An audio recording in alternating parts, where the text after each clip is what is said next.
बिस्मिल्लाहिर्रहमानिर्रहीम। अस्सलाम वालेकुम नाज़रीन, आप देख रहे हैं प्राइम टाइम विद टीएम। मैं हूं तारिक महमूद। डस्का के इंतखाबात के हवाले से जो मामलात हैं वो आज भी जो उस हवाले से जो सियासी टेम्परेचर है वो हाई है। पाकिस्तान मुस्लिम लीग नून का मुतालबा है कि पूरे हलके में दोबारा इंतखाबात कराए जाए। पाकिस्तान तहरीक इंसाफ का कहना यह है कि नून लीग ने पहले ये डिमांड की थी कि 20 जो पोलिंग स्टेशंस है उस पर रीपोलिंग कराई जाए। इमरान खान साहब की हिदायत पर पाकिस्तान तहरीक इंसाफ ने अपोजिशन का ये मुतालबा मंजूर कर लिया। वो कहते हैं आइए मैदान में, हम तैयार हैं 20 पोलिंग स्टेशंस के ऊपर रीपोल कराने के लिए। लेकिन अब मुस्लिम लीग नून जो है वो मुकर रही है और भाग रही है। साथ साथ परवेज़ रशीद साहब की जो नाअहली का मामला है उसके ऊपर पाकिस्तान मुस्लिम लीग नून खासी बरहम है। परवेज़ रशीद साहब कहते हैं कि सेनेट में तो मेरी आवाज़ आप दबा लेंगे, लेकिन मोहल्लों में और गलियों में परवेज़ रशीद जो है वो अपनी आवाज़ उठाएगा। और मुझे पता है कि मुझे किस जुर्म की सज़ा दी जा रही है, और मुझे जिस जुर्म की सज़ा दी जा रही है वो जुर्म मैं बार बार करता रहूँगा। ज़िमनी इंतखाबात क्या उसके असरात हैं, क्या आफ्टर शॉक्स आ रहे हैं, सेनेट इंतखाबात जो है वो किस जानिब उसका रुख हो रहा है, KPK के अंदर क्या इस बार भी किसी बड़े अपसेट का इम्कान है जिस तरीके से माजी के इंतखाबात में हुआ। बिलखुसूस उस वक्त जब परवेज़ खटक साहब के जो भाई लियाकत खटक साहब हैं और वज़ीर कानून सुल्तान साहब को उनकी जो वजारतें हैं उनसे हटा दिया गया है। क्या पीपल्स पार्टी के पाकिस्तान तहरीक इंसाफ के अंदर जो MPs हैं वहाँ कोई रीग्रुपिंग हो रही है, कोई प्रेशर ग्रुप बन रहा है जो सेनेट के इंतखाबात के अंदर नज़र आएगा। यूसुफ रज़ा गिलानी साहब के जो मामलात हैं उसके बाद अपोजिशन कहती है कि लर्जा तारी है पाकिस्तान तहरीक इंसाफ के ऊपर, और फिर इलेक्ट्रॉनिक वोटिंग, बहुत सारे मामलात हैं। इन तमाम मामलात पर आज के प्रोग्राम में गुफ्तगू करेंगे। मेरे साथ मौजूद हैं पाकिस्तान तहरीक इंसाफ के रुकन कौमी असम्बली मोहतरम जनाब आफ्ताब जहांगीर साहब। मुझे ज्वाइन किया है पाकिस्तान पीपल्स पार्टी के सीनियर रहनुमा सेनेटर बहरामंद तंगी साहब ने, और हमारे साथ कुछ ही देर में मौजूद होंगे पाकिस्तान मुस्लिम लीग नून के रहनुमा मलिक अहमद खान साहब। आफ्ताब जहांगीर साहब, अब ये जो डस्का वाला मामला है इसके ऊपर जहां आप 20 पोलिंग स्टेशंस पे रीपोलिंग की बात कर रहे हैं तो फिर ठीक है, उनको कहे कि आ जाएं पूरे हल्के में दोबारा इंतखाब कर लेते हैं, क्या हर्ज की बात है? बहुत शुक्रिया हाफिज साहब, आपने मुझे अपने प्रोग्राम में मौका दिया और इतने सीनियर पैनल के साथ उनको मेरा सलाम। देखिए, बात यह है कि हाफिज साहब ये आइनी तौर पे तो ऐसा मुमकिन नहीं है, अमूमन ऐसा होता है क्योंकि जहाँ पर शिकायत मिलती है कि जी इस पोलिंग स्टेशंस के ऊपर ये इस किस्म का कोई वाकया हुआ है या कोई लड़ाई झगड़ा हो गया, पोलिंग रुक गई है या कोई धांधली की शिकायत मिली है, तो वहाँ पे रीपोल होता है। तो पूरे पूरे हलकों में दोबारा रीपोलिंग नहीं होती। ठीक। लेकिन ये कि फिर भी ये इलेक्शन कमीशन का इख्तियार है। लेकिन क्योंकि नून लीग ने पहले ये मुतालबा किया था कि जी 20 हलकों के अंदर जहां पर उनको ये शिकायत थी कि जी वहां के लोगों को अगवा किया गया, वहां के स्टाफ को, या वहां रिजल्ट देर से पहुंचा है, तो वहां पर दोबारा कराया जाए। तो जब उस चीज़ को PTI ने भी एक्सेप्ट किया कि जी ठीक है वहां पे दोबारा इलेक्शन करा लिया जाए, कोई हर्ज नहीं है, तो उन्होंने अब ये मुतालबा कर दिया कि जी पूरे हलकों में पूरे हलके के अंदर जो है वो दोबारा इलेक्शन करा दिया जाए। तो ऐसा होता नहीं, मुमकिन नहीं है, वरना हर इलेक्शन के बारे में फिर ये इसी तरह होता रहेगा तो क्या इलेक्शंस बार बार होते रहेंगे।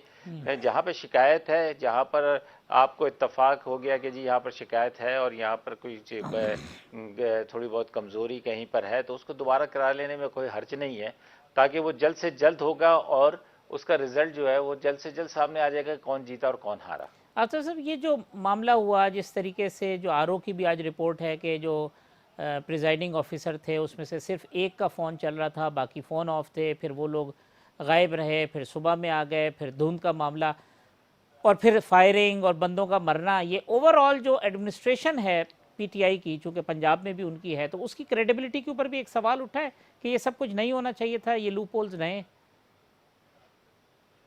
अच्छा देखिए, ये जब इलेक्शन कहीं पे होते हैं तो फिर वो उस इलेक्शन की कॉन्स्टिट्यूंसी के अंदर जिम्मेदारी इलेक्शन कमीशन की हो जाती है कि और सारे इदारे जो है उसके मातहत हो जाते हैं। लिहाजा ये है कि इसकी जिम्मेदारी तो फिर इलेक्शन कमीशन के पास होनी चाहिए कि उसने ऐसे इंतजाम उसको प्रूफ फुल प्रूफ इंतजाम करने चाहिए थे कि जहाँ पर भी कोई कमी कोताही है उसको दूर करना चाहिए था।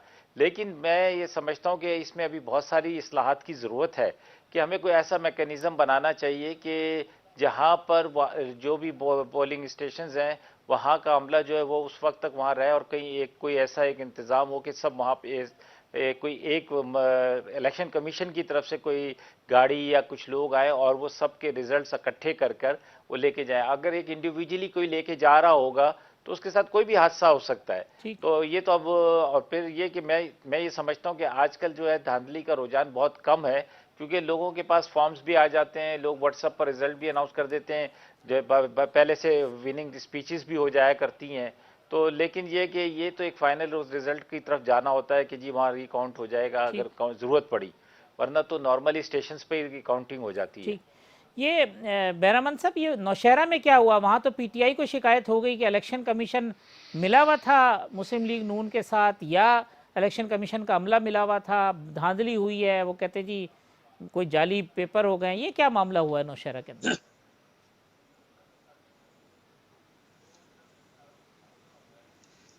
बैरामन साहब, आवाज़ आपकी नहीं आ रही। अगर आप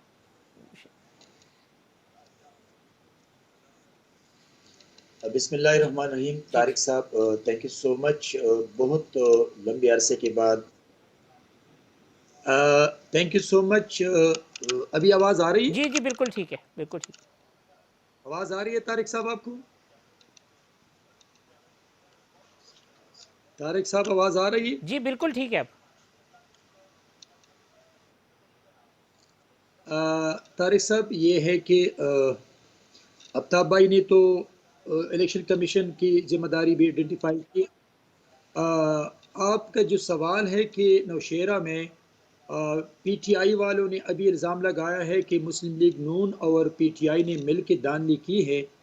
देखिए, अभी ये एक ऐसी बात है कि अगर आप किसी की बयानिया को या किसी जगह पे जो जो जो धांधली नहीं बल्कि पूरा बक्सा, पूरा अमले को आप यरगमाल बनाते हैं, उसको काउंटर करने के लिए अगर यहाँ पे जो हमारे साबिका चीफ मिनिस्टर साहब हैं और फेडरल मिनिस्टर मिल के उसने ये प्रेस कॉन्फ्रेंस के ज़रिए आवाम को मैसेज देने की कोशिश की है, तो यहाँ पे आपको मैं ले जाता हूँ NA-45 पे, कोरम एजेंसी में। ठीक। अगर वहाँ पे इलेक्शन कमीशन ने एक्शन लिया है तो वो प्रूफ के साथ, जो कि जाली वोट पोल हो चुके थे और वो जाली वोट पीटीआई के कैंडिडेट के थे। तो यहाँ पे अगर आज पीटीआई वाले ये समझते हैं कि नौशेरा में उनको शिकस्त हुई है और इनको हम काउंटर करिए और आवाम को मैसेज दे दें कि यहाँ पर भी दानी हो चुकी है, मैं समझता हूँ कि ये गलत है, एक गलत मैसेज है। और जो आफ्ताब भाई ने कहा कि इलेक्शन कमीशन की जिम्मेदारी है, बिल्कुल है। हम तो बार बार कहते हैं इलेक्शन कमीशन की जिम्मेदारी फॉर्म 45 पे साइन करना, तमाम एजेंट्स की, और उनको अपना अपना रिजल्ट देना। लेकिन फिर अगर इलेक्शन कमीशन के जो लोग हैं, अमला है, उनको यरगमाल बनाना, उनको किसी जगह पे ले जाना, उनको मतलब कि प्रेशराइज करना, ये किसकी जिम्मेदारी है? ये जिम्मेदारी थी एडमिनिस्ट्रेशन की। और वो एडमिनिस्ट्रेशन ने अपनी जिम्मेदारी में ये इजाफा किया कि तकरीबन 30 पोलिंग स्टेशन का जो अमला था, उनका प्रिजाइडिंग ऑफिसर का पता नहीं था कि वो कहाँ पे है, उनके मोबाइल ऑफ थे। तो ये मैं समझता हूँ कि अगर जैसे आफ्ताब जहांगीर साहब ने कहा कि ज़रूरत है, हम बार बार समझते हैं कि आज पार्लियामान मौजूद है, आज सेनेट मौजूद है, इलेक्ट्रोल रिफॉर्म्स के लिए, चाहे वो सेनेट का इलेक्शन हो, चाहे वो नेशनल असेंबली और सूबाई असेंबली का इलेक्शन हो। आज से अगर 2-2.5 साल पहले ये लेजिस्लेशन के लिए पार्लियामान को रुजू कर लेते तो आज ये नौबत न होता। वो कहते हैं आज इलेक्टोरल अगर रिफॉर्म्स डस्का के में लिए तो हम तैयार डिमांड हैं, करते असम्बली के हैं अंदर आप बात ही नवाज नहीं ग्रुप की करते। पूरे हल्के पे इलेक्शन हो, तो एक तरफ अगर ये दावा करते हैं कि हम मजबूत हैं, हमने इलेक्शन जीता है और फिर भी हम जीतेंगे, लोग हमें वोट देंगे। देखिए तारिक साहब, हमने तो पहले दिन जब ओथ लिया है तो हमने ओथ इस मकसद की, तमाम लोगों ने ओथ लेने से इनकार किया था। ये क्रेडिट पाकिस्तान पीपल्स पार्टी के चेयरमैन बिलावल भुट्टो जरदारी साहब को जाता है कि उसने कहा कि नो डाउट कि वो एक जाली मैंडेट के जरिए प्राइम मिनिस्टर बना है, लेकिन हम लेजिस्लेशन के लिए, कानून साजी के लिए, मुल्क के लिए, दारू के लिए ओथ लेना चाहते हैं। और मेरे चेयरमैन बिलावल भुट्टो जरदारी साहब खड़े होके आफ्ताब को याद है कि आगे बढ़ो, हम आपका साथ दे रहे हैं। लेकिन अगर कानून साजी आती है, आज तक प्राइम मिनिस्टर साहब अपोजिशन लीडर को तस्लीम करने के लिए तैयार नहीं है, अपोजिशन के स्टेटस को तस्लीम करने के लिए तैयार नहीं है, तो फिर कौन सा वो रास्ता है कि अपोजिशन हुकूमत को सपोर्ट करे या वो लेजिस्लेशन कानून साजी लिया। और हमने कब इनकार किया है, आज भी हम समझते हैं कि ईवान जो है, पार्लियामान जो है, मुल्क और मुल्क के इदारों के लिए है। अगर कानून साजी लाते हैं, इदारों में तरमीम लाते हैं, तो फिर अनइंस्पेक्टर के जरिए मुल्क को न चलाए, पार्लियामान को रुजू कर ले। इसलिए कि ये पार्लियामान 22 करोड़ अवाम का नुमाइंदा फोरम है। हम समझते हैं कि डेमोक्रेटिक प्रोसेस में पार्लियामान को इस्तेमाल करें अवाम के लिए, इदारों के लिए, इलेक्ट्रल रिफॉर्म्स के लिए। लेकिन अभी तक 22 सालों में कोई ऐसी कानून साजी नहीं आई है जिससे पाकिस्तान और पाकिस्तान के इदारे मजबूत हो ठीक बैरमन साहब, मैं एक ज़रा वक्फा ले लूँ, वक्फे के बाद आते हैं तो फिर पाकिस्तान मुस्लिम लीग नून का मौक़िफ़ लेते हैं, जो गुफ्तगू आफ्ताब जहांगीर साहब ने की, और इस हवाले से प्रोग्राम के जो सिलसिला है उसको आगे बढ़ाते हैं। वेलकम बैक नाज़रीन। आफ्ताब जहांगीर साहब, सेनेटर बैरमन साहब और अब चौधरी जाफ़र इकबाल साहब साबिक़ वफाकी वज़ीर हमारे साथ मौजूद हैं। मलिक अहमद ख़ान साहब से रब्ता हमारा नहीं हो सका। जाफ़र भाई, एक तो बहुत नवाजिश आपकी, आपको हमने 11th आवर ज़हमत दी। ब्रेक पे जाने से कबल डस्का के इंतखाब की बात हो रही थी। पीटीआई का मौक़िफ़ ये है कि आप 20 पोलिंग स्टेशन का मुतालबा भी आपने किया और फिर ख़ुद अब आप उस मुतालबे से भाग गए और आप कहते हैं पूरे हल्के में इंतखाबात कराए जाए।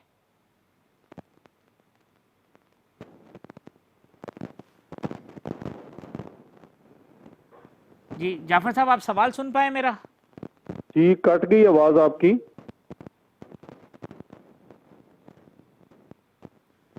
जी तारिक साहब, आप आवाज आ रही है? जी, अब आपकी आवाज आ रही है। आप सवाल सुन पाए या मैं रिपीट कर दूं?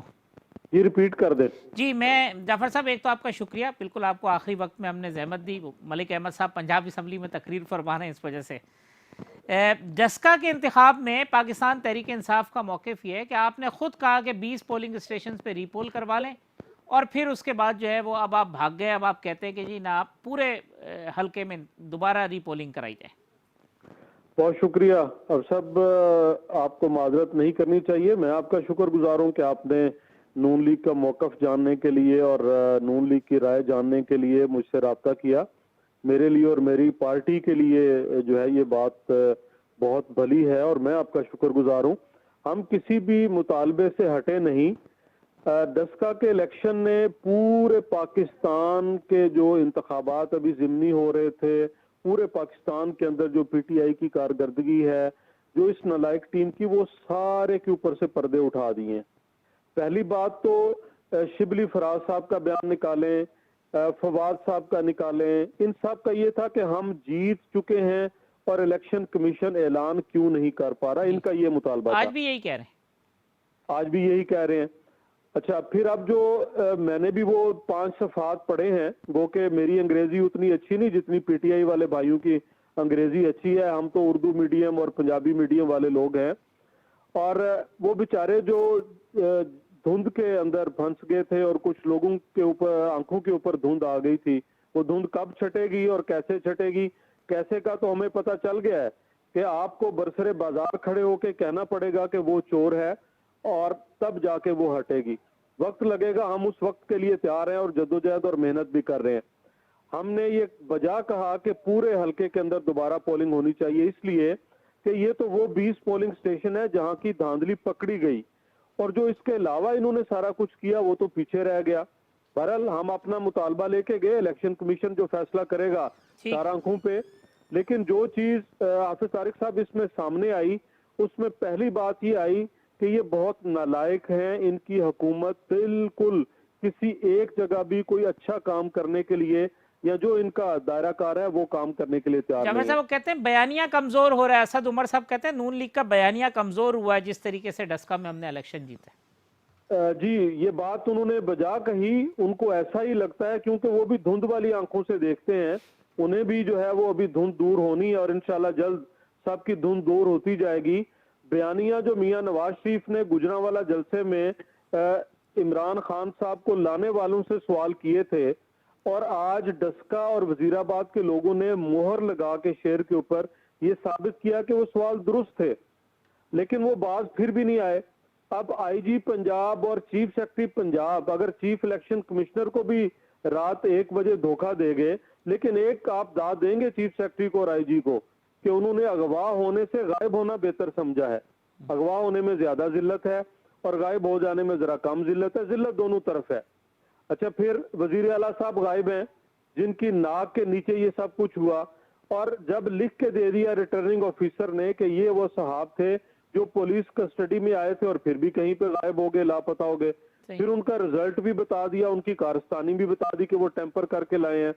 अब हमारा मुतालबा इलेक्शन का तो है ही है, साथ ये भी है कि उन लोगों को इन्वेस्टिगेट किया जाए कि कहाँ लेके गए और कौन लेके गया, मोबाइलों का, उनके मोबाइल का फ्रांजिक कराया जाए, उनको जो कॉल्स आई कहाँ कहाँ वो उनकी लोकेशन थी वो भी किया जाए, और फिर उनके पीछे वो जो स्पेशल ब्रांच वाले हैं, जो एक साहब जिनका ये वीडियो चल रही है सोशल मीडिया पे कि मुझे स्पेशल ब्रांच वालों ने कहा कि पोलिंग खत्म होने के बाद आप इलेक्शन कमीशन वाली गाड़ी में नहीं, आप मेरे साथ मेरी गाड़ी में चलेंगे और फिर हम जो है वो रिजल्ट जमा कराने जाएंगे।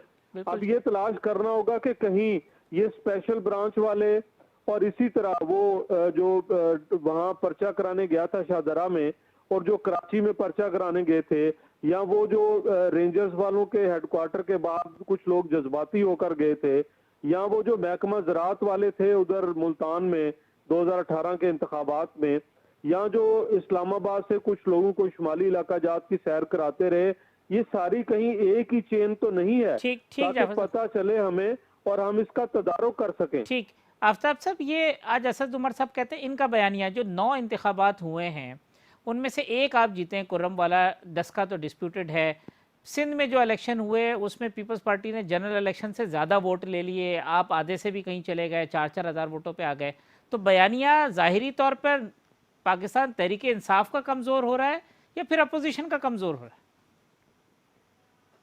अच्छा देखिए हाफिज साहब, पहली बात तो ये कि अभी जाफर इकबाल साहब ने तो पूरी तकरीर की जैसे ये तो दूध के धुले हुए थे, इन्हें पता ही नहीं था कि इलेक्शन कैसे होते हैं, कैसे कराते हैं। ये तो तहकीक होगी, पता चलेगा कि कौन लोग लेकर गए, कैसे लेकर गए, और ये वही लोग हैं, ये वही बयानिया है जो मॉडल टाउन वाला है, वो वही स्पेशल पुलिस है, वो स्पेशल ब्रांच है जो सीधी सीधी गोलियां मार रही थी। ये तो तलाश करना पड़ेगा कि वो नकाब पहने हुए, हेलमेट पहने हुए कौन लोग थे जो स्कूटरों पे आते थे और गोलियां चला रहे थे, किन्होंने अगवा किया। इसकी पूरी एक तहकीकात होनी चाहिए और होगी भी, और ये भी पता चलेगा कि कौन लोग थे क्या। लेकिन दूसरा ये कि अच्छा, दूसरी बात ये कि देखे तहकीक नहीं कराई आपने। सर आपको पता है वही सनाउल्लाह है, जाफर भाई आपको पता है वही मास्टरमाइंड है, वही गैंगवार है कराची के अंदर, लियारी के गैंगवार है, वही आपके इस्लामाबाद, लाहौर में, पंजाब में सनाउल्लाह गैंगवार है आपका।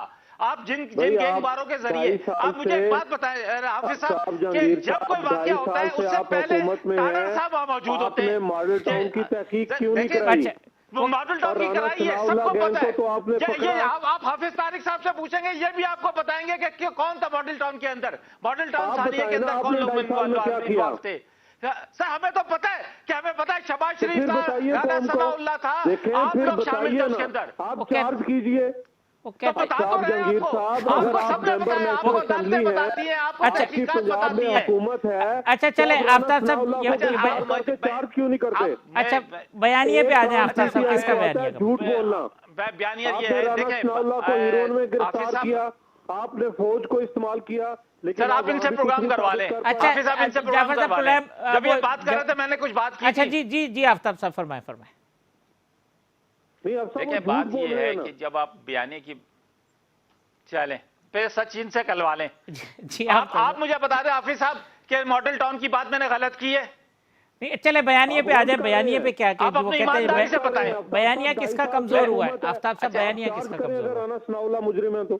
अच्छा देखिए बात ये है हाफिज साहब, बात ये है कि जो इलेक्शंस हुए हैं उसके अंदर सवाई एक नौशेरा का इलेक्शन ऐसा है कि जिसके अंदर पीटीआई वर्सेस पीटीआई थी, आपस में इख्तलाफ, दो भाइयों का इख्तलाफ और वहां का मुकामी इख्तलाफ था कैंडिडेट्स के ऊपर, या कोई और की वजह होगी जिसके अंदर वो हुआ है और उसका वो नुकसान हुआ है, वो बिल्कुल हुआ है। उसमें बयानिया वाला सवाल नहीं है, वह आपस के इख्तलाफात की वजह से ये एक इशू बना है। अच्छा, जहां तक करम की सब बात है, वहां पर हमारा बयानिया मजबूत था तो हमने वहां पे अब सीट जीती है मौलाना से। ठीक। अच्छा, वहाँ जहां तो तक रह गया करम कि आप जिनका सिंध की बयानिया बात कर हमेशा रहे हैं। मजबूत सिंध में रहता क्या है हुआ वही आफ्ताब मजबूत साहब? है। इलेक्शन अच्छा, कमीशन सिंध ने के एक्शन अंदर लिया है। देखिए, सिंध के अंदर यार आप इनसे प्रोग्राम करवा नहीं रहे हैं तो जाफर भाई से। बैरामन साहब कह रहे हैं कि कुर्रम में इलेक्शन कमीशन ने एक्शन ले लिया है। अच्छा चले, कोई बात नहीं, अगर ले लिया है तो बिल्कुल सही, अगर लेना चाहिए। अच्छा, मैं आपने जो बयाने की बात की, मैं ये कह रहा हूं कि आप कह रहे हैं कि सिंध के अंदर, देखिए सिंध के अंदर जो है कि जो सीटें थी वो पीपल्स पार्टी की सीट थी, और पीपल्स पार्टी ने कराची के अंदर जो 88 का पीएस 88 का इलेक्शन था वो भी सबने देखा कि किस बुनियाद पर हुआ है और वो कैसे हुआ है। और जो हमारा थरपारकर का वो था, उसमें तो उस गरीब आदमी ने बहुत ज्यादा वोट लिए हैं, 56,000 से ज्यादा वोट लिए उस शख्स ने, तो बयानिया तो हमारा मजबूत हुआ है। जिस सिंध के अंदर भी जो है वो कि कहते अगर हैं वो सिंध के जो अंदर जनरल लोगों ने इलेक्शन सिंध में भी हमें जनरल तो इलेक्शन में 7,000 वोटों की अच्छा, लीड थी, अब तो कुछ 40-50,000 वोटों की लीड से हारे। तो मैं तो मैं 53,000, इसका मतलब ये 53,000। है कि हमारी कोई देखें। अच्छा, जब यहाँ पर अगर इस तरह हो तो कहें कि जी इलेक्शन कमीशन जो है मजबूत है और वो इंडिपेंडेंट काम कर रहा है, और जहां पर दूसरी जगह हो तो कहें कि जी इदारे जो है वो जेर असर है हुकूमत के। सही। ऐसा नहीं है। देखें, डस्का के अंदर जो हुआ है वो अभी 20 पोलिंग स्टेशन में इलेक्शन करवा रहे, उसमें क्या एतराज है? और वो जो फैसला करेगा इलेक्शन कमीशन, अगर वो कहता है पूरे पूरे इलेक्शन में होना चाहिए दोबारा से, तो पूरा हो जाएगा। वो कहेगा 20 में रीपोलिंग होनी चाहिए तो ठीक, 20 में हो ये जाएगी। यही जाफर साहब भी कह रहे हैं लेकिन कि जी मैं वो ये जो समझता इलेक्शन हूं कि कमीशन हमें, फैसला करे।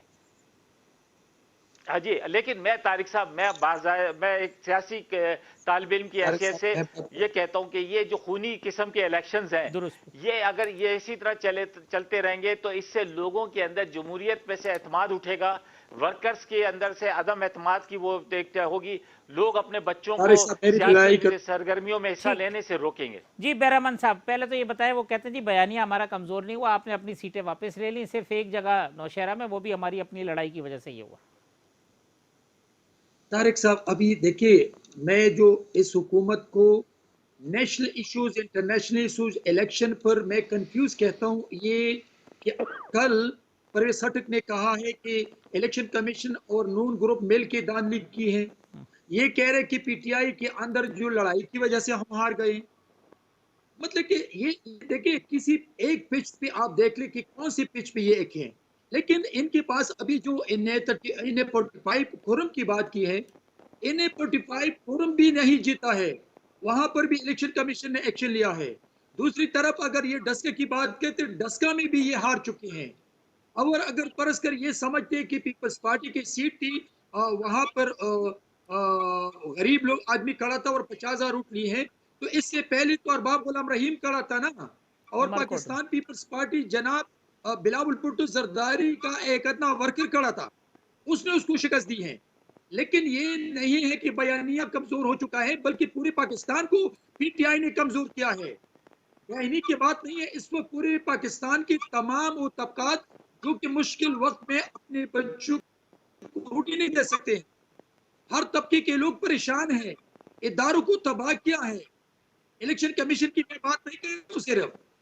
तारिक महमूद साहब ये बताएं कि इस वक्त पाकिस्तान का हर वो कौन सा तबका है जो मौजूदा हुकूमत, चाहे वो रोड पे गो इमरान गो किनारे, यूनिवर्सिटी में गो इमरान गो किनारे, जहाज में गो इमरान गो किनारे, स्कूल में गो इमरान गो किनारे, तो मार्केट में गो इमरान गो किनारे, ये वो नारा है जो कि इमरान मजीद नहीं चाहते हैं, और इसी वजह से कि नालायक, ना समझ, ना अहल हुकूमत है।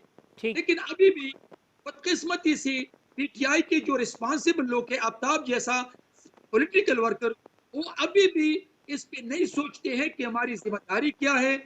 हमें लोगों ने हमें किस लिए मुंतखब किया है, पाकिस्तान के अवाम के लिए, दारू के लिए हम क्या रोल प्ले किया है, तो ये अभी तक ये बदकिस्मती से इनको अभी होश नहीं है कि हमारी जिम्मेदारी क्या है। ठीक जाफर साहब, ये परवेज़ रशीद साहब के पेपर आज एपिलेट से हुए हैं। एक सवाल तो ये है जो उनका मौक़िफ़ है कि जी मुझे पता है मेरा जुर्म क्या है, लेकिन दूसरी चीज़ ये कि परवेज़ रशीद जैसा कद काट का आदमी पंजाब हाउस का ना दहिंदा और वहाँ पेमेंट ना करना, तो ये सवाल भी तो है कि अगर आपने कोई फैसिलिटीज़ इस्तेमाल की है तो उसकी पेमेंट आपको करनी चाहिए थी। हाफ साहब, ऐसा नहीं है कि वो नादहिंदा हैं। कहते 95 लाख रुपए देने उन्होंने। जी मैं गुजारिश करता हूँ, परवेज रशीद साहब ने मिनिस्ट्री में भी और सेनेट में भी रहते हुए सारे मेंबरान कौमी असम्बली और सेनेटर्स को पार्लियामेंट लॉजेस में लॉज मिलते हैं और जिनको लॉज मुहैया नहीं वो कर पाते उनको बाहर होटल्स में भी ठहराते हैं और इससे ज्यादा पैसे सरकार पे करती है। उन्होंने ना वजीर होते हुए जो है वो कोई घर लिया और ना ही उन्होंने लॉज के अंदर लिया, वो पंजाब हाउस में बतौर वजीर और बतौर पंजाब हुकूमत के तर्जुमान रहे और आज भी इस हुकूमत के तर्जुमान भी वहां रह रहे हैं। और वाजबात अगर ऐसे बनते थे तो 2.5 साल इंतजार किस बात का किया सबने? लेकिन वो 2.5 साल से पहले वो सेनेटर चले आ रहे हैं, वहां सेनेट में पेश कर देते, पहले उन्हें कह देते वो, और फिर अगर अंडर प्रोटेस्ट हम वो देने के लिए भी तैयार थे और हम देने गए भी और कोई फर्द उसे वसूल करने के लिए तैयार नहीं है। परवेज रशीद साहब के साथ दूसरा अगर आप फैसल बावड़ा साहब का केस लें, सारे जहान को पता है डबल नेशनलिटी है, सबको पता है उन्होंने छुपाई है, सबको पता है कि वो दोहरी शरीयत रखते हैं। इस्लामाबाद हाई कोर्ट उन्हें बुला के, इलेक्शन कमीशन वो हाजिर होने के लिए तैयार नहीं, वो अहल करार पाए और परवेज जी साहब नाअहल। और ये सारा बिल्कुल मैनिपुलेटेड है। एक सेनेटर अगर ना दहिंदा है तो वो सेनेटर कैसे है? वो 2.5 साल हो गए हमें हुकूमत छोड़े हुए, 2.5 साल हो गए उन्हें भी जो है वो पंजाब हाउस में तो नहीं रह रहे, तो कोई उनसे पूछ लेता, मांग लेता। अगर तो ये नॉमिनेशन पेपर से पहले ये पेमेंट कर देते या उस वक्त आप कहते प्रेस कॉन्फ्रेंस करके कि जनाब ये हमसे पैसे नहीं ले रहे, तो ज्यादा अच्छी बात नहीं होती? ये मिसमैनेज हमने ये कहा, ये ऑन रिकॉर्ड है। अच्छा। हमने कहा कि हम पैसे लेके गए, जिस फर्द ने वसूल करने थे वो वहां नहीं था, फिर उससे सीनियर के पास गए वो नहीं था, उनसे कहा बैंक का वाउचर बना के दें, वो उसके लिए तैयार नहीं। हमने ये अदालत में भी कहा कि हम पैसे देने के लिए तैयार हैं, वो हमसे ले लें। ठीक ठीक। ये आफ्ताब साहब, जो फैसल वाडा वाला मामला के टेक्निकलिटीज के पीछे छुपना, ये भी क्रेडिबिलिटी को नुकसान पहुंचा रहा है। फैसल वाडा साहब ठीक है, एक ऑब्जेक्शन हो गया था, वो बड़े खुले दिल से मानते और छोड़ देते सीट, दोबारा इलेक्शन लड़ लेते। अच्छा देखिए, ये तो फैसल वाडा साहब का अपना वो है कि जी उन्होंने सीट छोड़नी थी कि नहीं छोड़नी थी। लेकिन मैं फिर ये कहूँगा हाफिज साहब कि हम जब एक तरफ आप ही जाफर भाई कह रहे हैं कि जी कि इलेक्शन कमीशन जो है वो कह रहा है उसने एक्शन लिया है, उस पर एतमाद का इजहार कर रहे हैं, दूसरी तरफ उनकी इस एक्ट के ऊपर के जी परवेज रशीद साहब को जो उनकी अपील को मंजूर नहीं किया तो कहते हैं ये 22 हैं। मतलब जो इनको अच्छा लगता है वो कहते हैं ये सही है, जो उनको नहीं लगता वो आपने टेक्निकल नॉकआउट किया, पैसे भी नहीं लिए। मैंने ये नहीं कहा। मेरी अच्छा देखिए, बात ये है कि अभी आपके सामने परवेज रशीद साहब ने आज क्या कहा कि जी मैंने गलती कोई और की, सजा मुझे कुछ और बात की दे दी गई और मैं अपील भी नहीं करूंगा। तो अपील कर लेते हैं ना आप, अपनी अपील के अंदर अपने आप को प्रूफ करते हैं कि जी मैं बिल्कुल वो गलती का इशारा कुछ किसी और जाने में होता, वो गलती का इशारा वही नहीं। अगर वो उन्होंने अगर जैसे जाफर साहब कह रहे हैं तो वो पेमेंट करना चाहते थे तो वो जाके जमा करा देते और कहते कोर्ट में जाके कहते भाई मैं तो जमा कराने के लिए तैयार हूं, इन्होंने मुझसे कभी मांगे ही नहीं है। पैसे लेके घूम रहे, पैसे लेने वाला कोई नहीं, आप पैसे भी नहीं ले रहे। और वो तो आखिर अब जब वो उस वक्त अब लेके घूम रहे हैं ना, जब वक्त था उस वक्त तो नहीं घूमे, उस वक्त तो मजे में थे, उस वक्त तो परवाह ही नहीं थी कि क्या हो रहा है भाई। नहीं तो आपको पता होना चाहिए था ना, आप तो 30 साल से हुकूमत करते हैं, आपको पता होना चाहिए था कि पंजाब हाउस में क्या है, 2.5 साल से कहते सेनेटर थे, आपने पैसे नहीं लिए। आफ्ताब साहब कहते 2.5 साल से तो हम सेनेटर। सर हमने क्या, इनका खुद का काम भी तो है। ये तो खुश हो रहे होंगे कि यार हमसे कोई मांग ही नहीं रहा, ये तो खुश हो रहे होंगे हमसे कोई मांग ही नहीं रहा। और भाई खुद बताना होता है कि मेरे पर ये वाजिबात है, ये मुझसे लें। और असेंबली के अंदर बोलना चाहिए था पहले कि भाई ये वाजिबात मेरे से क्यों नहीं ले रहे। वो कहते हैं अच्छा जी कबूतर की तरह से आंखें बंद करके रखो है, तो भाई ऐसा नहीं होता जाफर भाई, कौन का पैसा है वो जहां बनता है देना चाहिए। अब आप ने कोई मैनिपुलेट नहीं किया, कोई मैनिपुलेट नहीं किया, आपके लिए अदालतें खुली हुई, अदालतों में चले जाएं, भले इलेक्शन ना लड़े, लेकिन ये तो अपने आप को साबित कर दें कि जी। तो फैसल अभी आप उन्होंने कहा कि मैं तो नहीं जाऊंगा। फैसल वाडा साहब वाले मामले पे आप कहते हैं उस पे लंदन की अदालत में ना जाए, यहाँ की पाकिस्तान की अदालत है जिस पर आप जब वो फैसला आपके हक में करती है तो आप लड्डू बांट रहे होते हैं, और जब आपके खिलाफ फैसला करती है तो आप कहते हैं तो ये अदालतें भी 22 अदालतें हैं, तो ये फैसले 22 हो रहे हैं। फैसल वाडा के ऊपर, फैसल वाडा पे आफ्ताब साहब आप समझते हैं कि नहीं उनको फेस सर फैसल वाडा पे देखिए इलेक्शन कमीशन ने और अपील में गए थे, मंदू खेल साहब अपील में गए थे, उनकी अपील रिजेक्ट हो गई, उनके पेपर एक्सेप्ट हो गए हैं, तो मैं उस पर क्या कह सकता हूं। ठीक, चले मैं वक्फा ले लेता हूं, वक्फे के बाद आते हैं तो सेनेट इलेक्शन के हवाले से गुफ्तगू करके प्रोग्राम को कंक्लूड करते हैं।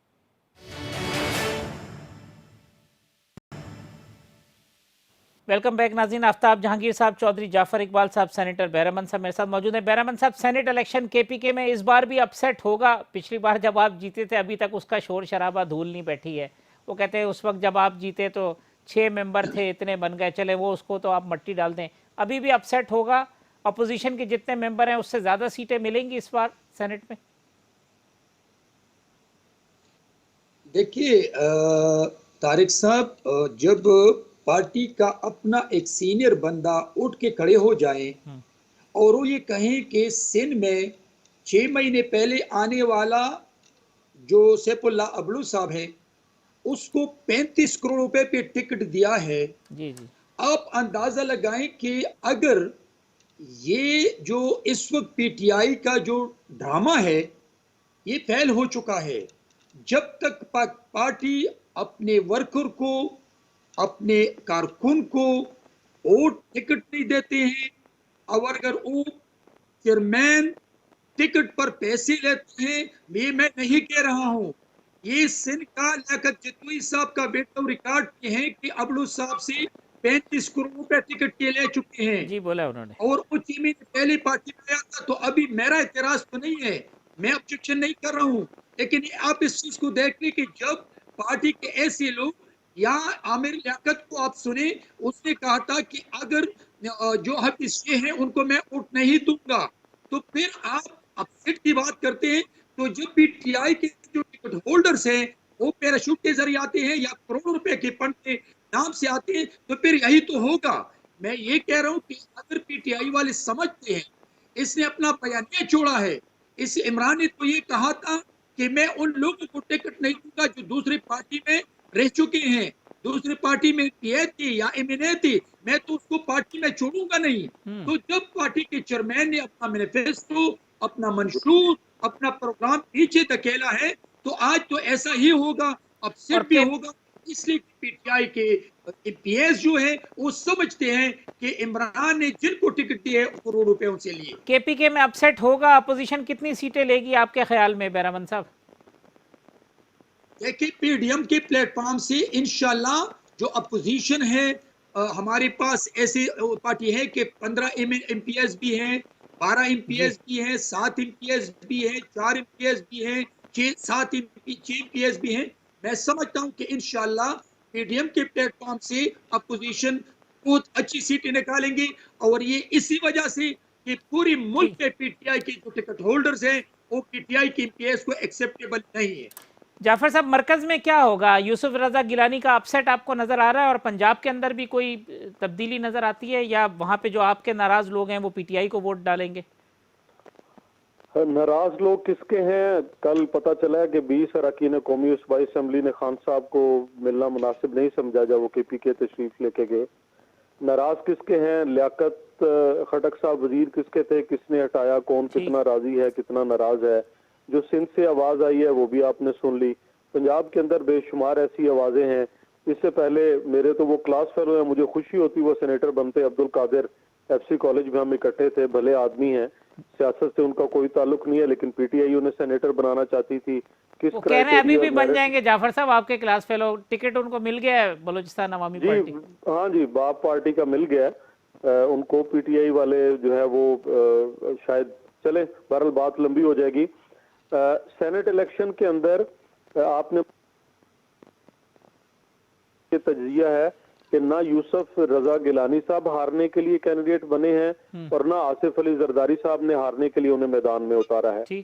और वो सिर्फ सेनेट का इलेक्शन नहीं जीतेंगे, इससे आगे की मंजिलें कुछ भी तय करेंगे, और जिनका अफाका बहुत होगा पीटीआई को। और पीडीएम का की तरफ से चेयरमैन सेनेट की आप कोशिश करेंगे कि चेयरमैन सेनेट जो है वो पीडीएम का हो? ये मरला हल हो ना जी, तो फिर इंशाल्लाह वो कोशिश करेंगे, क्यों नहीं करेंगे। ठीक है आफ्ताब साहब, अब ये सारा सिनेरियो आपके सामने, लियाकत जतोई साहब की आवाज़, शकूर शाद नाराज, आमिर लियाकत नाराज, यूसुफ रजा गिलानी कैंडिडेट, लियाकत खटक, सुल्तान मोहम्मद खान क्राइसिस में है सेनेट इलेक्शन से कबल। आप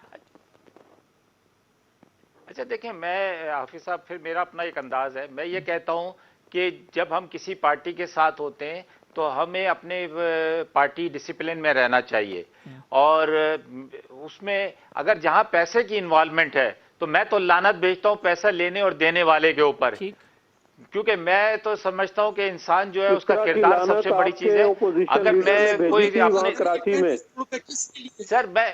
सर बात तो जी सुन लेना। जी जी आप 35 जाफर भाई रुपए आपको किसके ज्यादा लिए शौक है है? लानतों का, वो आप ही काला कोट पहन के गए थे इसी, आप नहीं ही नहीं काला कोट पहन के गए कराची थे में इस वो गिलानी के बैर- खिलाफ। वो मैं बैर- नहीं पहन के गया था, वो मैंने बैरा वो मन गद्दार साहब वतन ये आपने बताया कि बनाया था। 35 बैरामन आज साहब वो उसको भेजी मुहब्बे थी वतन, और फिर मुहब्बे उन्हें वतन इस्तीफा आप ले बना लिया रहे हो, गया गद्दार था। अच्छा वतन आपने बनाया, आज मुहब्बे वतन बना रहे हो, आगे की बातें भी कर रहे हो, चेयरमैनशिप की बातें भी कर रहे हो। पहले उस अपने उस माजी के कर रहे किरदार हैं, को भी तो देखें कि बिल्कुल आपने उसको चेयरमैनशिप गद्दार की बातें वतन गुस्सा कर बनाया कर रहे था। हैं, रहे क्यों नहीं आप करेंगे। कोट पहन कर आप कहते आराम कि से ये गद्दार वतन है, और आपने तो चेयरमैनशिप क्या की ऐसी बिल्कुल आप बातें लोग का कर रहे हैं। करेक्टर क्या है? वो जब मैं तो एक बात अपनी जो बात आफ्ताब कर रहा हूँ साहब, कि बैरामन साहब कह रहे हैं मुझे कह रहे थे गुस्से में आ जाते, आज आप गुस्से में आ रहे हैं।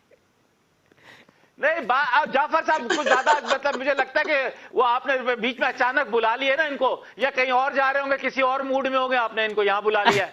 अच्छा चले ये मेरा बताएं मूड कि ये जो सियासत के कहते अलावा 35 करोड़ की आवाज है और ये जो परेशानी है, ये सियासत के परेशानी अलावा है कोई कि और नहीं है? मूड नहीं है, और जो लोग नाराज हैं नहीं उनमें मुझे आप तो भी कोई शामिल परेशानी हैं। नहीं है, साहब, ये हर एक आफ्ताब के भाई अपने। पूछता हूं देखिए कि जी मैंने 35 अगर करोड़ कराची रुपए के के बारे में इख्तियारात बताएं मैं कि आपको कोई नहीं है, परेशानी इमरान शामिल नहीं। साहब को को अगलों ने वकालत दी है। भिजवाए हैं या किसी और को दिए वो हैं? कहते हैं 35 करोड़ रुपए किसको दिए हैं, जो लियाकत जतोई मैं सब अपनी कह रहे हैं। पार्टी का सर वो लियाकत जोतोई को पता होगा, वो लियाकत जोतोई को पता होगा, और मुझे तो पता नहीं। अगर उसको पता है तो वो बता दे आके भाई किसको दिए, कौन से उन्होंने अकाउंट में बताया डाले। पीटीआई, तो बताया ये पीटीआई को दिए। वैसे सर यार मैं आफ्ताब भाई मुझे भी सच एक ने आके नहीं बता बताया रहे। कि जी अरबों रुपया जो है वो जाफर इकबाल साहब के थ्रू जो है वो जरदारी साहब को गया है, मुझे भी बताया नहीं किसी नहीं, ने। देखिए ये तो अरबों वो आप नहीं, हम बीच तो में मुखालिफ मिडिल नहीं खरबों मैन इसलिए जो कह रहे हैं, जाफर लियाकत इकबाल जतोई है, तो आपकी आफ्ताब पार्टी जहांगीर का साहब वो आपको गद्दार है, इतला मतलब क्यों है? मुहब्बे वतन बनाने का वाला है, जाफर आप इकबाल है। इल्जाम लगा रहे हैं। जाफर लियाकत इकबाल के जतोई जरिए को अरबों आप नहीं पीटीआई खरबों के रुपया बंदे गया है। सीनियर बंदे जी बैरामन तारिक साहब, साहब, जी जी तारिक